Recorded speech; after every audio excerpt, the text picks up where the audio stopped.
Tout ce qu'on vous a appris sur la culture des aliments repose sur deux règles.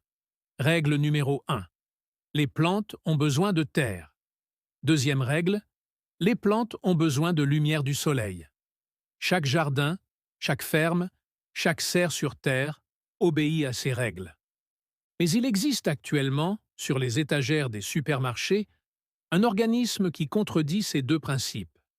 Elle ne nécessite pas de terre. Elle ne nécessite aucune lumière du soleil. Il se nourrit de carton, de marques de café et de vieux t-shirts en coton et les transforme en aliments riches en protéines en moins de 3 semaines. Il produit, en poids, plus de nourriture que la matière que vous lui donnez à manger. Et en avril 2025, la NASA l'a envoyé dans l'espace car elle pense qu'il pourrait être la clé pour nourrir les astronautes sur Mars. Vous êtes passé devant 1000 fois sans comprendre ce que c'est. Maintenant, vous le ferez. L'organisme est Pleurotus austriatus. Vous le connaissez sous le nom de pleurote. Et avant de rejeter cela comme un simple passe-temps de niche pour les amateurs de champignons et les cueilleurs, comprenez de quoi nous parlons réellement. Ceci n'est pas une plante. Il appartient à un règne du vivant entièrement distinct. Elle n'a pas de racines. Il n'a pas de feuilles. Elle ne contient pas de chlorophylle. Le pigment vert que chaque plante sur Terre utilise pour capter l'énergie lumineuse et la convertir en croissance. Il ne peut pas effectuer la photosynthèse. Elle n'a pas besoin d'un seul photon de lumière solaire pour produire de la nourriture. Ni lumière indirecte, ni lumière filtrée, ni lampe horticole, zéro lumière. C'est un champignon, et il fonctionne selon des règles biologiques totalement différentes de celles de tout ce qui se trouve dans votre jardin ou sur le rebord de votre fenêtre. Réfléchissez à ce que votre jardin exige de vous.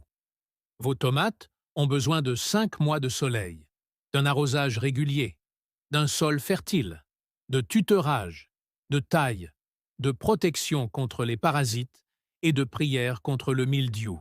Votre laitue monte en graines sous la chaleur estivale. Vos poivrons boudent si les températures nocturnes descendent en dessous de 55 ou 2. Chaque culture que vous faites pousser est soumise à un calendrier, à une zone climatique, à une relation avec le soleil. Cet organisme n'est enfermé dans aucune de ces choses. Vos plates-bandes surélevées ont besoin de compost, d'engrais, de irrigation et de 6 à 8 heures d'ensoleillement direct. Cet organisme a besoin d'un sac en plastique, de paille humide et d'un placard. Elle pousse toute l'année. Elle pousse dans toutes les zones climatiques. Elle pousse avec la même indifférence dans un appartement de New York et dans une cabane en Alaska. L'efficacité biologique des pleurotes varie de 75 à 130%. Ce chiffre mérite d'être répété. Un rendement de 130% signifie que vous obtenez en retour plus de nourriture, en poids, que de substrat. Aucune autre plante sur Terre ne peut faire cela. Aucun animal sur Terre ne peut faire cela. Seuls les champignons peuvent faire cela. Et la raison pour laquelle ils peuvent faire cela, c'est qu'ils ne sont pas ce que vous croyez. Ce ne sont pas des décomposeurs passifs qui décomposent tranquillement la matière morte. L'organisme que vous achetez à l'épicerie pour 4 $, la livre est un prédateur. Il chasse. Elle tue avec des armes chimiques. Et l'histoire de cette découverte commence avec une boîte de pétri oubliée dans un laboratoire canadien. Les archives ouvrent leurs portes à la fin des années 1970 au 3e étage du complexe scientifique de l'Université de G, en Ontario, au Canada. George Barron avait passé des années à faire quelque chose que la plupart des scientifiques considéraient comme excentrique, voire inutile. Il chassait des prédateurs microscopiques, pas le genre auquel vous vous attendez, ni loups ni faucons. Il chassait des champignons mortels.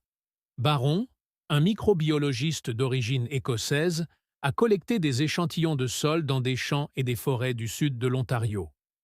Dans son laboratoire, il cultivait ces organismes sur des boîtes de pétri, observant au microscope de minuscules réseaux filiformes, piéger et consommer des nématodes, des vers microscopiques pas plus larges qu'un cheveu humain. Il ne s'agissait pas d'organismes passifs enfouis dans la terre. C'étaient des chasseurs, et le baron voulait comprendre comment ils travaillaient. Un plat avait été oublié, relégué au fond d'une étagère. 6 mois se sont écoulés, peut-être plus. La chronologie exacte est perdue dans la mémoire du laboratoire. Mais lorsqu'un technicien l'a finalement trouvé, quelque chose d'inattendu s'était produit. Le champignon avait fait pousser un champignon, et non une excroissance étrangère. Un gros champignon comestible, immédiatement reconnaissable, du genre de ceux qu'on trouve dans les supermarchés chaque semaine. Baron et son étudiant diplômé, R. Greg Thorne, l'ont immédiatement identifié. Pleurytus ostriatus, le pleurote en forme d'huître. À la grande surprise de Baron, le prédateur qu'ils étudiaient depuis des années se trouvait déjà dans les rayons des supermarchés du monde entier. Personne ne le savait.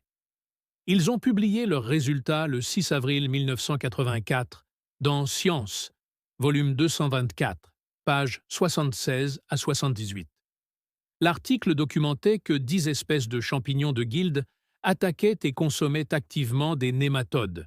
Mais c'est le mécanisme de mise à mort qui a stupéfié la communauté scientifique. Thorne se souvint plus tard avoir observé au microscope des nématodes rencontrant le champignon. Il a décrit avoir vu le ver faire une dernière tentative pathétique pour s'échapper avant de s'immobiliser complètement. Cette arme semblait tout droit sortie d'un film de science-fiction. De minuscules structures en forme de sucette appelées toxocystes. Chacune d'elles est plus petite qu'un grain de pollen. Lorsqu'un nématode effleure l'une de ces structures, celle-ci éclate. La toxine qu'elle contient paralyse le ver en 30 secondes. En moins de 24 heures, des filaments dits ont pénétré le corps et l'ont complètement digéré. Il ne reste plus rien. Baron les appelait des sucettes mortelles. Il ne s'agissait pas d'une simple curiosité. Ce fut une révélation fondamentale. L'un des champignons les plus cultivés au monde, vendu sur tous les continents et sauté à l'ail et au beurre dans les cuisines du monde entier, est un carnivore. L'organisme que l'on jette négligemment dans les pâtes est un prédateur qui tue avec des armes chimiques. Et cela a immédiatement soulevé une question. Si cet organisme a évolué pour tuer, de quoi d'autre est-il capable? La réponse à cette question avait déjà été découverte, non pas dans un laboratoire, mais dans une forêt, au cours de la pire crise alimentaire du XXe siècle. En 1917, l'Allemagne était affamée.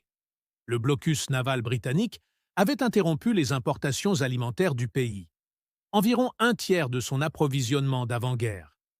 La conscription avait privé les fermes de presque toute leur main-d'œuvre. Puis la récolte de pommes de terre a échoué. Le mildiou a ravagé les champs, détruisant ce qui aurait dû être la principale culture du pays. L'hiver 1916-1917 fut surnommé l'hiver des navets, car il ne restait que des navets. Dans certaines villes, les rations journalières ont chuté à 1000 calories. Des enfants se sont effondrés dans les salles de classe. Les hôpitaux débordaient de cas d'œdème de malnutrition, les corps se gorgeant de liquide à mesure que les organes commençaient à défaillir. À la fin de la guerre, on estime que 762 000 civils allemands étaient morts de malnutrition. Des rapports ont fait état de 80 000 enfants morts de faim rien qu'en 1916. Au cœur de cette catastrophe, un microbiologiste de l'Académie royale forestière prussienne s'est tourné vers une solution non conventionnelle. Richard Fall avait été nommé premier professeur de microbiologie à l'Académie de Hanovre, à Londres, en 1910. C'était un scientifique, pas un homme politique, mais il comprenait ce que les autres ne comprenaient pas. Cet organisme pourrait transformer les déchets en protéines comestibles en quelques semaines, et non en plusieurs saisons. Et elle n'avait besoin de rien de ce que la guerre lui avait pris. Pas de terres agricoles, pas d'engrais, pas de soleil, pas de mois de culture.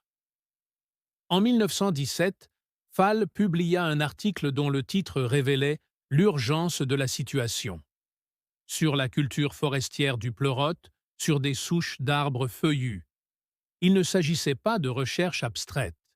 Il s'agissait d'une biotechnologie de survie, écrite pendant une famine qui tuait des milliers de personnes chaque semaine.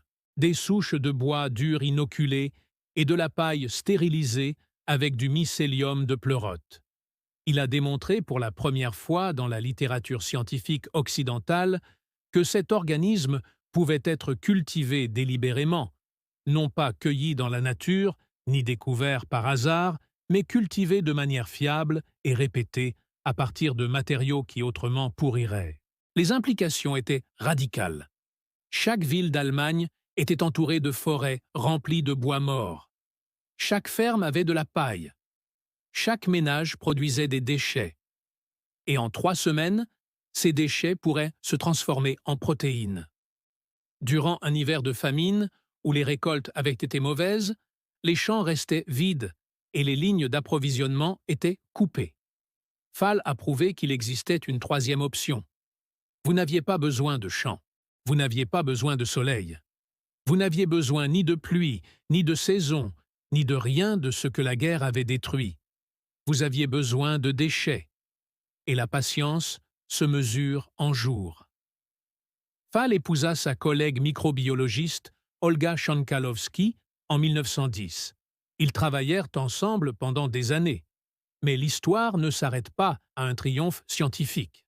Après la guerre, des étudiants antisémites radicalisés l'ont persécuté. En 1933, lorsque le poste qu'il occupait depuis plus de 20 ans fut soumis à une nomination permanente, il ne fut pas retenu. La raison était explicite. Il était juif. Fall a fui l'Allemagne nazie pour les États-Unis. Son frère Edward, qui exploitait une entreprise de culture de champignons, a été assassiné à Auschwitz. Richard Fall est décédé le 1er janvier 1955 en Amérique, loin des forêts où il avait cultivé pour la première fois des pleurotes pour nourrir une nation affamée. Fall a prouvé que l'organisme pouvait être cultivé, mais il ne pouvait pas savoir ce que les chercheurs allaient découvrir 67 ans plus tard. Le mécanisme moléculaire qui a rendu tout cela possible. Ce qu'ils ont découvert était plus étrange que tout ce à quoi on pouvait s'attendre. Pendant près de 40 ans après la découverte de Baron en 1984, l'identité de la toxine est restée un mystère. Les chercheurs savaient que les pleurotes tuaient les nématodes. Ils pouvaient observer les toxicologues au microscope. Ils pouvaient observer la paralysie se produire en temps réel. Mais ils ne pouvaient pas identifier l'arme chimique que le champignon déployait. En 2023, une équipe dirigée par Yen Ping, aujourd'hui directrice de l'Institut Max Planck de biologie à Tübingen en Allemagne, a publié dans Science Advances des résultats qui répondaient à la question. L'équipe dessus avait entrepris une vaste expédition de recherche génétique. Ils ont examiné environ 12 000 clones de Pleurittus austriatus ayant subi une mutation aléatoire, à la recherche de mutants ayant perdu leur capacité à tuer. Ils en ont trouvé 13. Aucun d'entre eux ne comptait de toxicomane. L'équipe a ensuite identifié le composé actif. Il s'est avéré que c'était quelque chose d'apparence simple. 3 octinoas, une cétone volatile, une molécule à 8 carbones.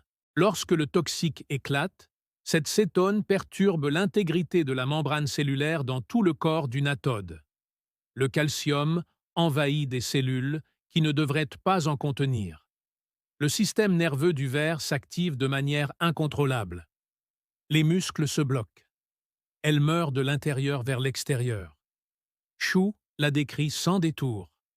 Gaz neurotoxique dans une sucette. Mais la découverte allait plus loin.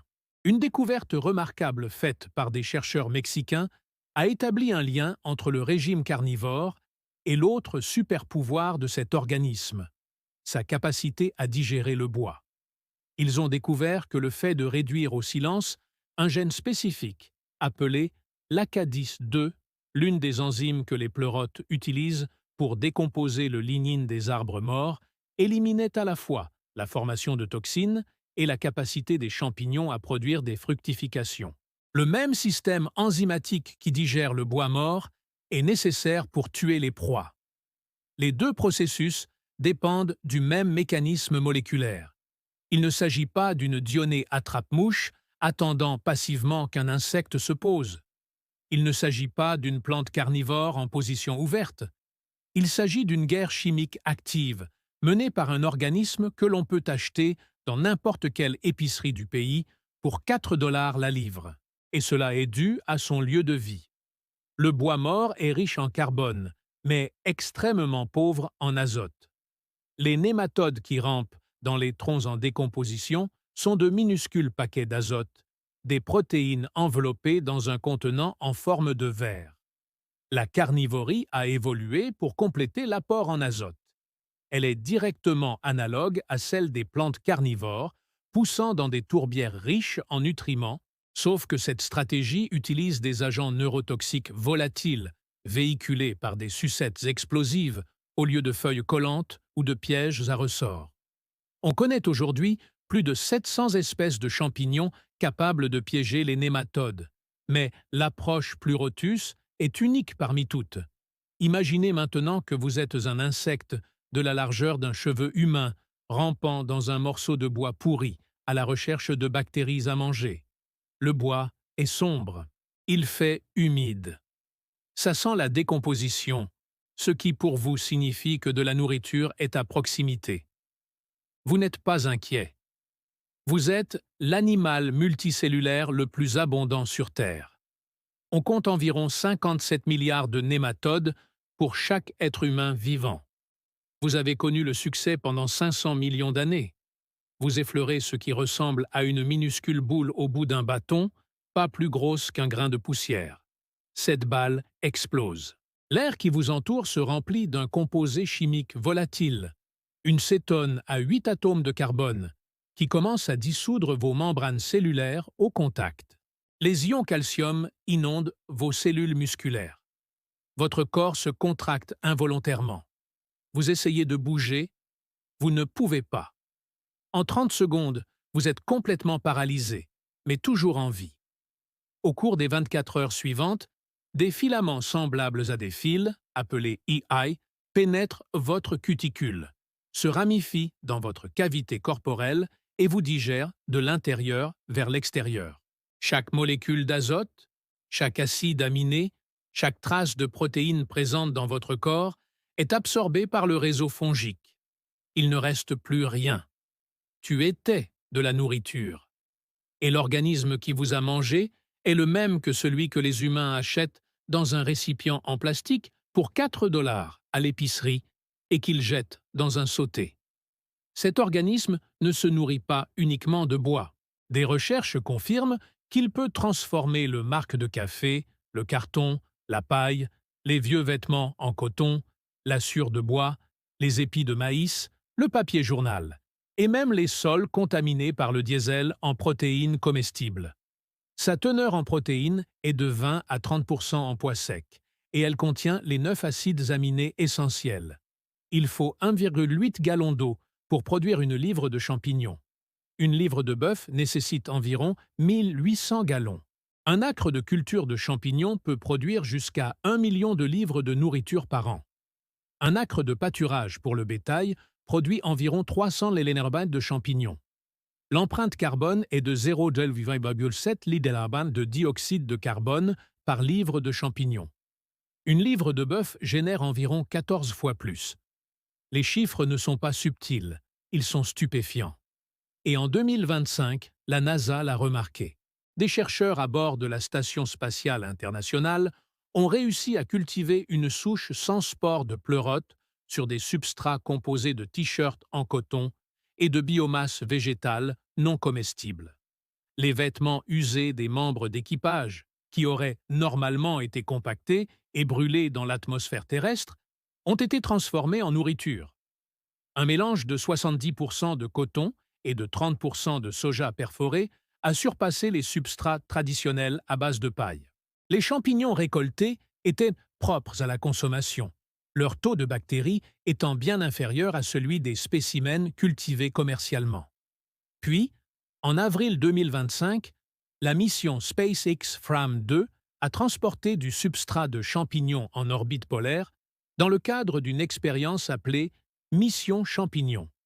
Un astronaute australien a surveillé la croissance de champignons en microgravité, ce qui constitue la première culture délibérée de champignons dans l'espace. La NASA classe désormais l'alimentation et la nutrition au 11e rang des défis les plus critiques pour l'exploration spatiale lointaine. Ralph Fria, ancien chef de projet principal du programme de production agricole spatiale de la NASA, a admis quelque chose de remarquable. Les champignons se sont clairement imposés comme la solution idéale pour des systèmes alimentaires spatiaux durables. Une équipe de l'Université de Californie à Riverside, appelée Nolux, SLUX, est allée encore plus loin. Grâce à un procédé appelé photosynthèse artificielle, ils ont transformé le dioxyde de carbone et le eau expiré en oxygène et en acétate par électrolyse. L'acétate était ensuite pompé dans une chambre de culture pour nourrir des pleurotes cultivées dans l'obscurité totale. Pas de terre, pas de soleil, pas de substrat traditionnel, juste le souffle humain et de l'eau transformée en nourriture. Leurs résultats ont été publiés dans la revue Nature Foods. Ce procédé est plus efficace que la photosynthèse naturelle pour convertir l'énergie en biomasse. Le processus même dont dépend chaque plante sur Terre. Réfléchissez-y un instant. Des scientifiques ont trouvé un moyen de produire des aliments plus efficacement que la photosynthèse elle-même.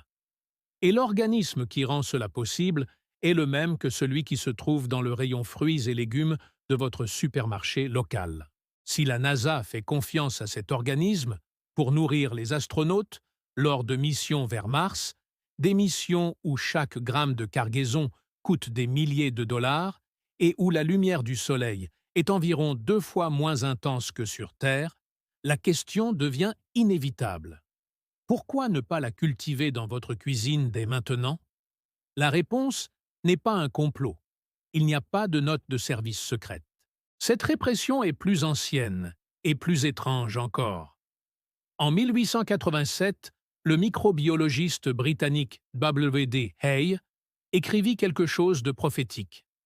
Il a observé que la peur et la haine des champignons ne sont pas un phénomène universel chez l'homme. Il s'agit simplement de nationalités britanniques, américaines, canadiennes et australiennes. Dans les années 1950, le microbiologiste R. Gordon Wasson et son épouse Valentina Pavlovnan ont formalisé cette observation dans un cadre théorique. Ils ont divisé les cultures en 2 catégories. Les cultures mycophobes, qui craignent et évitent les champignons, principalement les sociétés anglo-saxonnes, et les cultures mycophiles qui les aiment, comme les cultures russes, d'Europe de l'Est, italiennes, chinoises et japonaises. Le terme mycophobie est entré dans le dictionnaire Oxford English en 1957, non pas comme un terme d'argot, mais comme une condition culturelle reconnue. La cause est identifiable. Les chercheurs l'ont spécifiquement liée à l'industrialisation. Lorsque la révolution industrielle a arraché des populations entières aux villages ruraux pour les installer dans des villes manufacturières, les traditions orales de cueillette et de chasse ont volé en éclats. Pendant des milliers d'années, la connaissance des champignons s'est transmise de grand-mère en petit-enfant, de voisin en voisin, par une expérience pratique directe dans les forêts et les champs. Mais les grands-mères qui savaient quels champignons étaient sans danger ne suivaient pas leurs petits-enfants dans les usines de Manchester et les manufactures de Philadelphie. Ce savoir n'a pas été consigné par écrit. Elle vivait dans les mains, les yeux et les souvenirs des gens. Il suffit d'une seule rupture dans la chaîne. Une génération qui s'installe en ville et ne se promène jamais en forêt avec une personne âgée. Ce lien rompu s'est inscrit dans les institutions, les manuels scolaires, les réglementations et dans une profonde conviction culturelle selon laquelle tous les champignons sont dangereux jusqu'à preuve du contraire. L'ironie est frappante. Aujourd'hui, seulement 2% des espèces de champignons connues sont réellement toxiques. Pourtant, la culture anglo-saxonne considère le royaume tout entier, les 15 000 espèces connues, avec suspicion. Pendant ce temps, en Russie, les familles passent leur week-end à la cueillette de champignons, comme les Américains passent leur week-end dans les centres commerciaux. En Italie, Les cèpes frais sont vendus sur les marchés en plein air, avec la même confiance désinvolte que les Américains accordent aux pommes. En Chine et au Japon, la culture des champignons est une industrie de plusieurs milliards de dollars qui repose sur des siècles d'expertise accumulée. Cette peur n'est pas humaine, c'est culturel, et elle a été installée chez vos ancêtres il y a moins de 200 ans. Les facteurs économiques renforcent l'amnésie. Le marché mondial des champignons est évalué à plus de 73 milliards de dollars en 2025, avec une croissance d'environ 10% par an. Le segment des pleurotes, à lui seul, connaît une croissance annuelle de 11,5%, mais l'industrie mondiale de la viande génère plus de 1,4 billion de dollars. Les champignons sont 20 fois plus petits. On ne peut pas breveter un organisme qui pousse sur des déchets.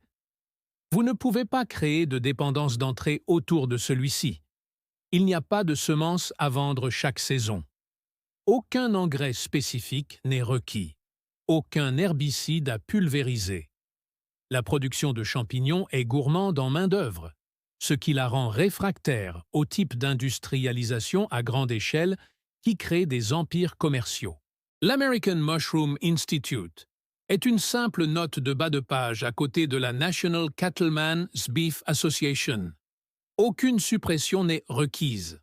La puissance économique considérable de l'industrie protéique en place crée une asymétrie qu'aucun lobby des champignons ne peut égaler. Les champignons frais sont très périssables. On ne peut pas les expédier à l'échelle mondiale comme le bœuf congelé. On ne peut pas les stocker pendant des mois comme les céréales. La durée de conservation se mesure en jours, ce qui implique une production locale et donc une résistance à la centralisation qui engendre les multinationales. Il profite d'une population qui craint les champignons, qui considère les champignons comme dangereux et marginaux, et qui fonde toute sa conception des protéines sur des champs, des parcs d'engraissement et des chaînes d'approvisionnement nécessitant 18 mois et des milliers de litres d'eau. Pas 3 semaines et une boîte en carton. Ils ont bâti toute une civilisation autour de l'idée que la production alimentaire nécessite de la terre, de la lumière du soleil, de l'eau et du temps. L'organisme qui prouve le contraire ne bénéficie d'aucun budget publicitaire, d'aucun service de lobbying et d'aucune place dans l'imaginaire culturel. Mais l'oubli n'est pas permanent. Ce qui avait été mis de côté pendant un certain temps peut être retrouvé. En 2009, 2 étudiants de dernière année à l'Université de Californie à Berkeley étaient assis en cours de commerce lorsque leur professeur a mentionné quelque chose en passant. Il a affirmé que des champignons pouvaient pousser sur le marc de café. Nikhil Aurora et Alejandro Vez étudiaient le commerce et l'économie. Ils avaient des offres d'emploi en entreprise qui les attendaient, mais cette simple phrase les hantait. Ils ont commencé leurs expériences dans la cuisine de leur maison de fraternité, en récupérant le marc de café usagé des cafés du campus. Des déchets qui auraient autrement été directement enfouis. Ils ont rempli des récipients en plastique avec le marc de café, y ont mélangé du mycélium de pleurote qu'ils avaient commandé en ligne et ont attendu. Ils ne savaient pas ce qu'ils faisaient. Ils n'avaient aucune formation en microbiologie. Ils n'avaient jamais rien cultivé. Mais en quelques semaines, des champignons ont commencé à pousser dans les ordures d'une maison de fraternité à Berkeley, en Californie. Ce moment a changé leur vie à tous les deux. Ils ont construit les premiers prototypes de ce qui allait devenir leur produit phare. Un kit en carton permettant de produire jusqu'à 1 à 12 livres de pleurote à partir de 2 récoltes en une dizaine de jours. Tout ce dont vous avez besoin se trouve dans un seul emballage. Ouvrez la boîte, vaporisez-la d'eau 2 fois par jour, récoltez au bout d'une semaine. L'installation prend moins de temps que de faire un café. Lorsque les offres d'emploi dans de grandes entreprises, Goldman Sachs, les cabinets de conseil et tous ceux pour quoi leurs diplômes les avaient préparés sont arrivés, ils les ont toutes refusées. Ils ont été encouragés dès le début par Alice Waters, la femme qui a sans doute lancé le mouvement de la ferme à la table, en Amérique, grâce à son restaurant Chat Panis. Depuis, Back to the Roots est devenue la première entreprise de jardinage biologique des États-Unis. Leurs produits sont vendus dans plus de 10 000 magasins à travers le pays, notamment Home Depot, Target, Walmart et Whole Foods. Ils ont détourné plus d'1 million de livres de déchets de café des décharges et ont fait don de kits de culture et de matériel pédagogique à plus de 10 000 salles de classe. Mais ce renouveau s'étend bien au-delà de Berkeley. À Rotterdam, une entreprise appelée Roderwam collecte les déchets de café à l'aide de vélos cargo et produit chaque mois entre 1200 et 2400 kilos de pleurotes à partir d'une piscine tropicale transformée. Le bâtiment était abandonné. Le café était imbuvable. Les champignons ont transformé les deux en entreprise. Mark Slegers, le cofondateur, a décrit leur philosophie en toute simplicité. La nature ne produit pas de déchets. Si vous observez la nature et apprenez comment elle fonctionne, vous pouvez en tirer profit. Dans le Devon, en Angleterre, une entreprise appelée Grow Cycle a exploité la première ferme de champignons urbaine du Royaume-Uni depuis le 3e étage d'un immeuble de bureaux vide, collectant chaque semaine du marc de café à vélo cargo et le transformant en nourriture dans un espace resté vacant pendant des années. À Brooklyn, dans l'État de New York, une entreprise appelée Smallhold cultivait des champignons dans des conteneurs maritimes modifiés dissimulés sous le pont de Williamsburg, produisant des dizaines de milliers de kilos par semaine dans un espace plus petit qu'un studio typique. Le mycologue Paul Stamets a défini une vision plus large, en déclarant que chaque communauté devrait avoir une champignonnière gastronomique pour enrichir le sol en carbone, fournir des aliments sains locaux et recycler les déchets et débris provenant de sources approximatives. Une étude menée en 2025 par le département de phytopathologie de l'Université Cornell a révélé que la culture des pleurotes affiche un taux de réussite de 84% chez les cultivateurs débutants, la plus élevée de toutes les variétés testées. Ce n'est pas difficile. Il ne s'agit pas de microbiologie avancée. Il s'agit du système de production alimentaire le plus indulgent qui soit à la disposition de l'être humain. Voici donc exactement comment procéder. Il vous faut 4 choses. Tout d'abord, pasteuriser la paille ou le carton. Coupez la paille en morceaux de 3 à 4 pouces ou déchirez le carton en petites bandes. Faites-le tremper dans de l'eau chauffée à 160 à 180 degrés F pendant au moins 2 heures. Cela permet d'éliminer les organismes concurrents sans stériliser complètement le substrat. Égouttez-le jusqu'à ce qu'il soit humide, mais pas dégoulinant. Deuxièmement, le mycélium sur grains est disponible auprès de fournisseurs comme Fungi Perfecti, Northspore ou Field and Forest Products. Un sac de 5 libellades coûte environ 20 à 25 $ et permet d'inoculer plusieurs lots. Troisièmement, un conteneur. Un sac en plastique perforé fait l'affaire.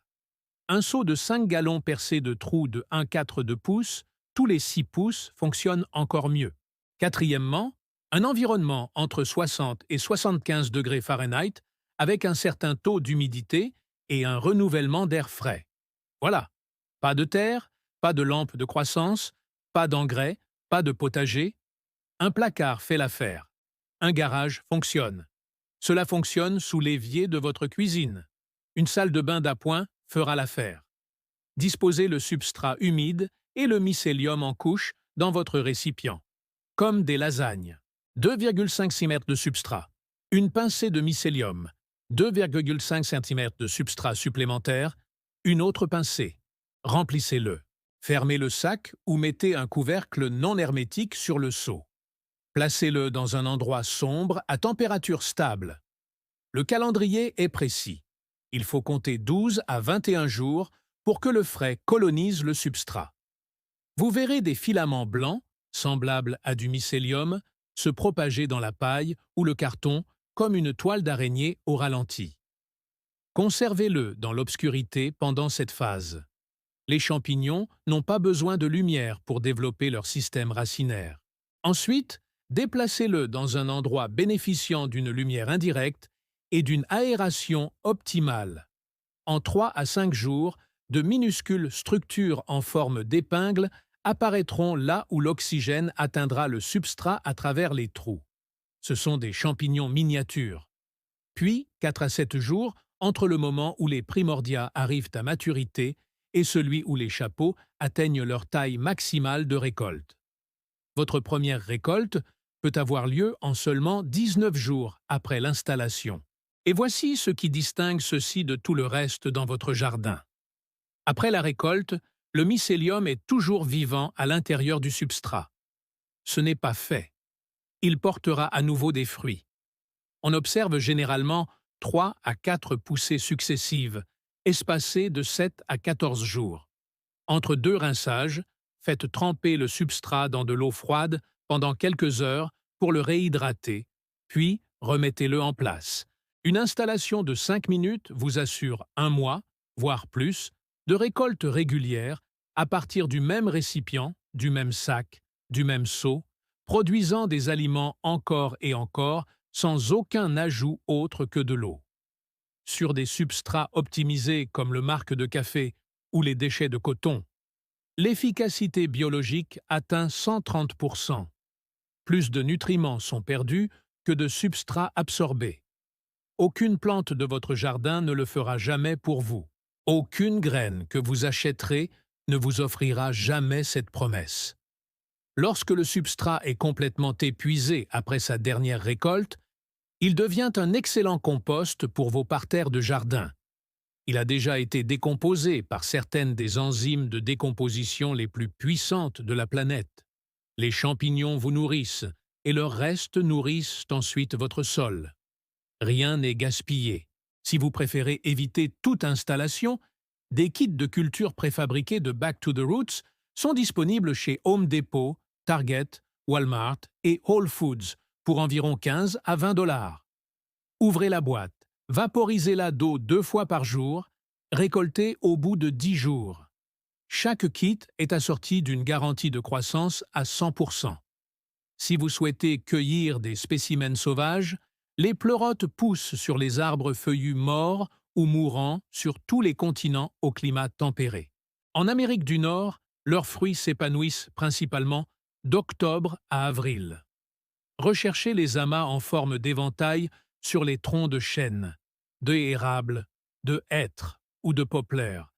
Mais vous devez savoir les distinguer en toute sécurité de leur sosie le plus dangereux, les ailes d'ange Plurosabella porins, qui a été lié à 17 décès en 2004.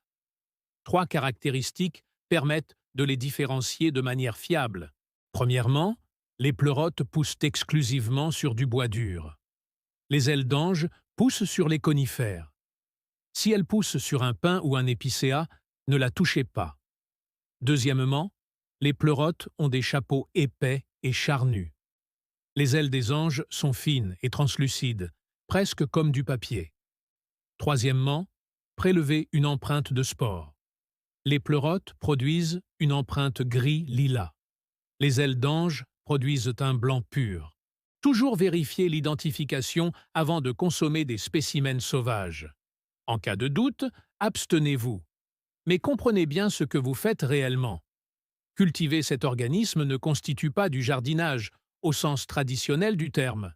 Vous activez une technologie biologique qui a été perfectionnée au cours de 100 millions d'années de pression évolutive dans des forêts en décomposition et qui vous a été léguée sous la forme d'un système qui transforme les déchets en nourriture sans sol, sans lumière du soleil, sans engrais, sans pesticides et avec une fraction de l'eau nécessaire à toutes les autres sources alimentaires sur Terre.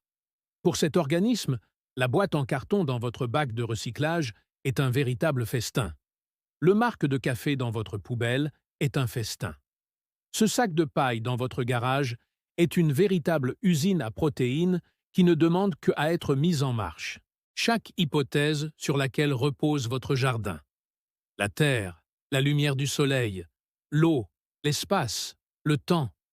Cet organisme les contourne tous. C'est la seule source alimentaire majeure sur Terre qu'une personne peut produire dans un placard, dans l'obscurité totale, à partir de matériaux récupérés dans une poubelle de recyclage, avec un cycle de récolte qui se mesure en jours au lieu de plusieurs mois. Ils n'ont pas dérobé ces connaissances par complot. Ils l'ont perdu par amnésie culturelle et indifférence économique. Il y a 108 ans, Richard Fall a prouvé qu'il était possible de nourrir une nation affamée pendant le pire hiver de l'histoire allemande.